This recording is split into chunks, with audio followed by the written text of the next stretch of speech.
নমস্কাৰ। আমি আবৃত্তি কৰিবলৈ আগবাঢ়িছোঁ আমাৰ পৃথিৱী, কবি নবকান্ত বৰুৱা। আমিতো নাপালোঁ হাই পৃথিৱীৰ প্ৰথম যৌৱন, শৰণ্যৰ সেউজী সুৰভি, নুশুনিলো নক্ষত্ৰৰ পাখিৰ স্পন্দন, আমাৰ তৰাই মাথো আকাশকে পোহৰ কৰিলে, তলত উচুপি ৰ'ল অন্ধকাৰ পৃথিৱীৰ স্বপ্নাতুৰ ক্ষয়িষ্ণু কংকাল।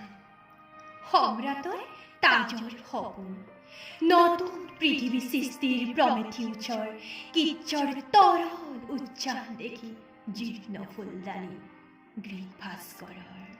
আমিতো শুনিলো তাত ৰহস্যৰ স্বপ্ন গঢ়া প্ৰকাণ্ড প্ৰলাপ, স্বৰ্গৰ সপোন আহি মাটিৰ মহিমা সতে মিলি নৰচিলে উৰ্বশী আমাৰ উৰ্বশী হাই, ডুব গ'ল লোণময় সাগৰৰ বুকু।